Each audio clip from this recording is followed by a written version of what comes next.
Una ay yung 10 session day ban, kung naabot ba talaga yon. At ikalawa, yung 1-year ban.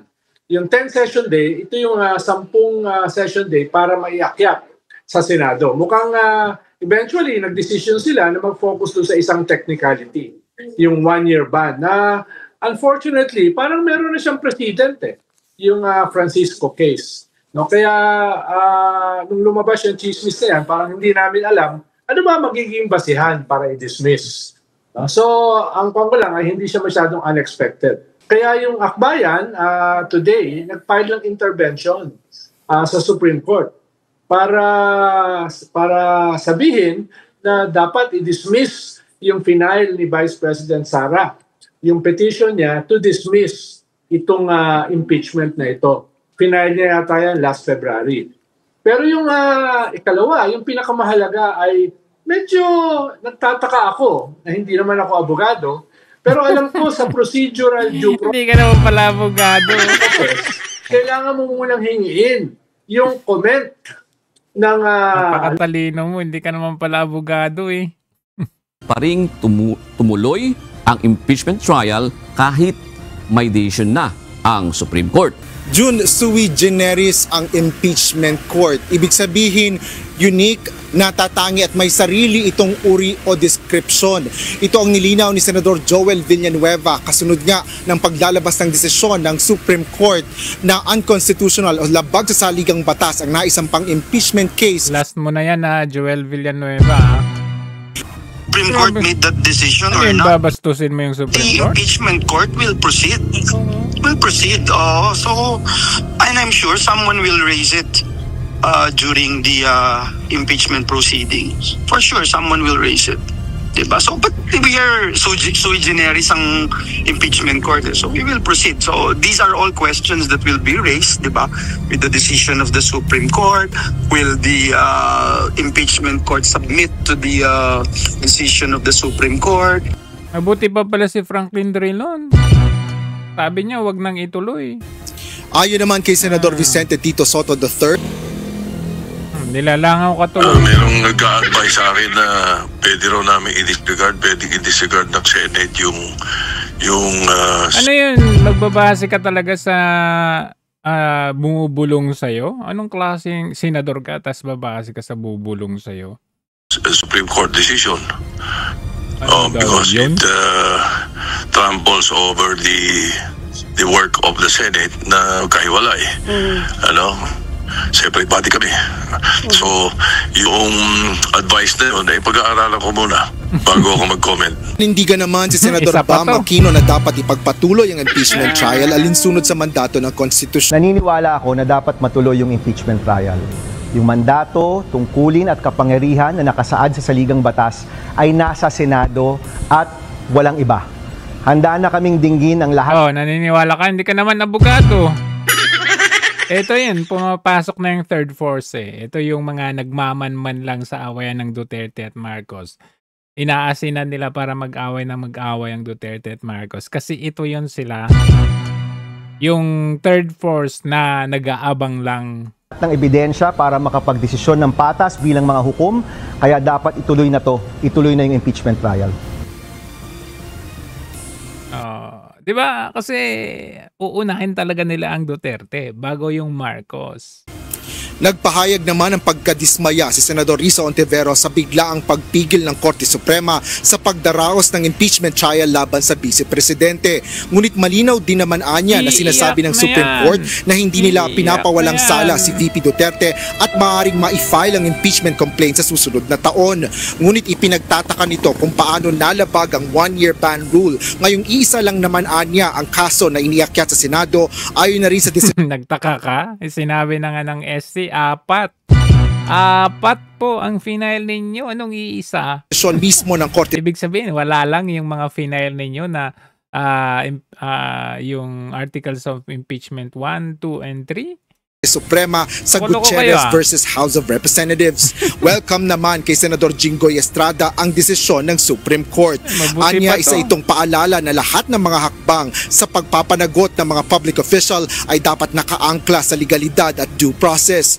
Kaugnay nito, bilang co-equal branch ng pamahalaan, dapat anyang sumunod ang Senado sa desisyon ng Korte Suprema kahit na itinuturing na isang political process ang impeachment May dapat lang. proceedings. Ayon naman kay Senador Francis Kiko Pangilinan, bagaman hindi pa nito nababasa ang desisyon, mukhang isinasantabi ng SC ang legal principle ng presumption of regularity ng mga aksyon ng co-equal branch. Bagaman kailangang igalang ang Korte Suprema, napapaisip niya siya kung ganito rin ang magiging pasya ng SC kung sinunod ng Senado ang saligang batas kaugnay ng pagsasagawa ng trial forthwith noong Pebrero. Para naman kay Senador Amy Marcos, dapat igalang at respetuhin ang desisyon ng Korte Suprema. Nanawagan rin ito sa mga kasamahang senador na magtrabaho at atupagin ang kapakanan ng mamamayan.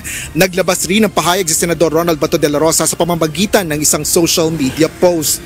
Anya, noong magmosyon ito na i-dismiss ang impeachment complaint kay VP Sara, guided o may patnubay ng Holy Spirit siya, katulad lang ng paglalabas ng pasya ng SC na unconstitutional ito. Bagaman nalulungkot si dating Senador Franklin Drilon, sinabi nito na hindi na dapat isagawa ang impeachment trial. Yan, kahit pa paano, ikaw, Franklin Drilon, mamamatay ka na lang na mayroon kang iiwang magandang last na ginawa sa mundo. Well, magkakaroon ng constitutional crisis kung gagawin nila yun. Sa akin, hindi na dapat gawin. At ang Korte Suprema ang siyang magpapasya sa lahat na isyong constitutional. Yan. Salamat naman. At kahit pa paano, meron kang magandang sinabi sa huli. Hindi ka tutulog-tulog. At kapag ikaw ay natulog for good, at least ito yung matatandaan namin sa'yo. Naglabas rin ng pahayag ang impeachment court kaugnay nito. Ayon kay impeachment spokesperson Attorney Reggie Tonggol, wini-welcome nila ang desisyon ng SC. Hinihintay na lang ng impeachment court ang formal na transmittal ng desisyon ng Korte Suprema at iba pang kaugnay na patnubay na maaaring makaapekto sa jurisdiksyon ng impeachment court. Abay, dapat lang. Ano naman sabi ni Dilima? To those discouraged, I understand your dismay. But let me assure you, this is not vindication for anyone. This is not exoneration. Walang naburang kasalanan. Walang naninis basa pa more. sa pangalan. Basa. Technical ang desisyon. Ang mga alegasyon ay nananatiling totoo, malubha, at hindi pa nasasagot. We must not let this ruling numb our sense of justice. Supreme Court po yun. Hello! Hindi tayo dapat masanay sa mga leader na hindi napapanagot. Supreme Court na yung nagsabi. Hindi pa tapos ang laban. Laban pala to. Laban ninyo para sa 2028. Kaya sa lahat ng nagmamalasakit, sa lahat ng nagtatanong, patuloy tayong manindigan. Patuloy tayong magbantay. Patuloy tayong manindigan para sa isang gobyernong totoo ang pananagutan. Sabi naman ni Makakausap po natin ngayon. Alam po ninyo, kung kayo'y objective, talaga naman masyadong klarong-klaro na lumabag sila sa saligang batas. Masyadong maliwanag yung sinasabi ng Korte Suprema. Yung pag merong pag nag-file ka ng impeachment complaint, kailangan ilagay mo na kagad sa order of business. Hindi nila sinunod. Wala silang sinunod eh. Kaya sabi nga ng anak ko si Paulo, the HOR played stupid games, so they're being rewarded with stupid prizes. Kasi maliwanag naman yun. Dapat pag natanggap mo yun, you have 10 days na ilagay mo sa order of business. And then, i-refer mo na ngayon sa Committee on Justice, and then they have 30 days para mag-deliberate sila. Tapos maglalabas sila ng resolution. Itatapon mo sa plenary and they will decide. And even doon sa tinatawag na more than 1/3, kailangan pa rin na merong kasi resolution na nakalagay doon Resolution na dapat manggagaling yun sa Committee on Justice Lahat yun nilabag talaga nila. Talagang lantaran ng Shortcut. paglabag. Shortcut. Meron Kaya kung... hindi nakataka-taka na ganun ang desisyon. They can always file it. Pero given the fact na unanimous yung 13, wala na yan. Ay, wala na. Kaya sundin na lang ho natin kasi maliwanag naman talaga ang saligang batas. Attorney Panelo, ang sunod ko pong gustong malaman sa inyo, yung inyong akiwari, ang inyong insights. Hinggil sa posible daw po hindi ko alam kung narinig niyo po yung aming reporter kanina, si Dexter Ganibe, na sinasabi nga, iba-iba din po yung naging reaksyon ng mga senador. One is actually saying that pwede pa nilang, it can come down to a vote among the senator judges kung susundin nila. Kalokohan, Villanueva na yan.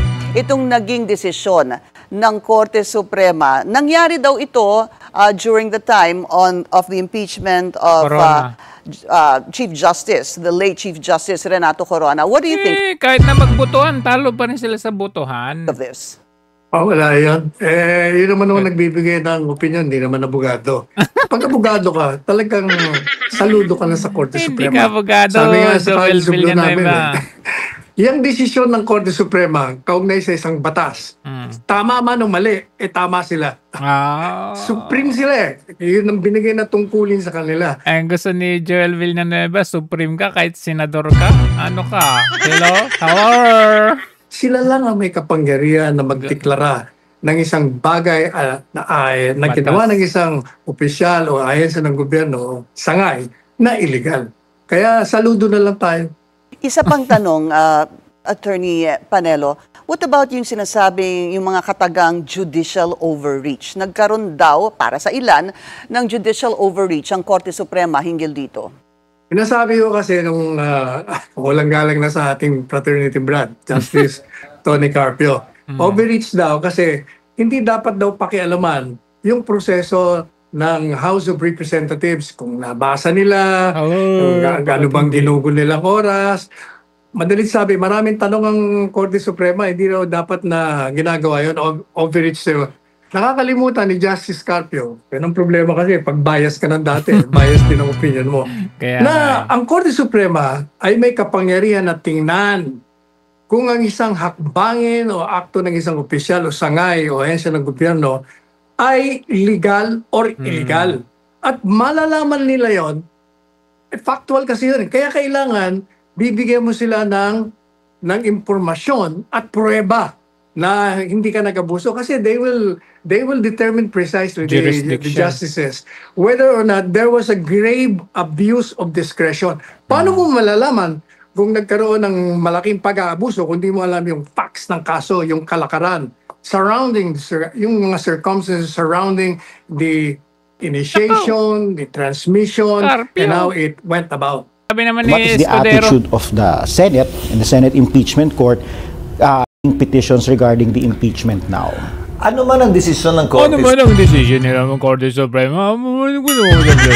Suprema, dadaan pa rin yan sa impeachment court. Wow! Alam mo naman desisyon. Halimbawa, RG, nung panahon ng impeachment ni Chief Justice Corona, ayan na, lumalabas na. Para sila ni Villanueva. Baba ng temporary restraining order ang Korte na huwag buksan yung kanyang foreign currency deposit accounts. Ang ginawa ng Senado noon sa isang caucus. Hindi bang usapan yun? Kasi nag-umpisa na yung kay Corona, nag-umpisa na yung impeachment. Ito talaga. Ito hindi pa nga unconstitutional nga Sa plenaryo Sa isang caucus, pinagpasahan, attended physically and virtually by the members of the Senate, kung susundin ba o hindi yung TRO ng Korte Suprema. Kung titingnan mo, parang may mali, di ba? Pwede ba kami magdesisyong hindi sumunod o sumunod? Choice ba namin yun? Pero yun yung president na ginawa ng Senado noon. President nga, pero ito Supreme Court. Paano na yan? Attorney Rowena Guanzon. Ba, nagtitiwala ka dito kay Senate President Escudero na hindi niya independent sila at hindi sila uto-uto sa House. Ako, tingnan mo yung linyahan niya. A vote of 13-10. Ang pasya ng Senado noon ay sundin yung TRO ng Korte Suprema, kaya hindi binuksan yung foreign currency deposits ni dating Chief Justice Corona. Kahit magbotohan, panalo pa rin ang Duterte. Sa Kamara naman, nandun ako.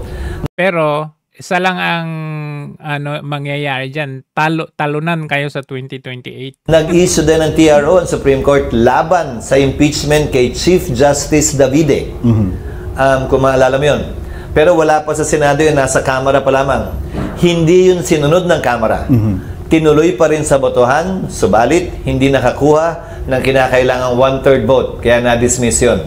Pero yung TRO, pinipigilan ng Kamara na magpursige pa o mag-proceed sa anumang impeachment kabilang ang botohan laban kay Chief Justice. Or you don't follow the Supreme Court. And of course, pag ubotohan yun. Tama, pagbobotohan yun. Hindi sa pagpapasya ng tagapangulo lamang o presiding officer lamang ng Senado. Sa anumang ingay o gulo. Alam na natin kung ano mangyari. Hindi nila susundin yung ruling ng Supreme Court. Siyempre, waiter ka naman ng Malacanang, waiter ka ni Lisa Marcos. Alam na this. Pero tama yung sinabi ni Franklin Drilon magiging gulo sa Constitution, magiging crisis na ito sa ating Constitution.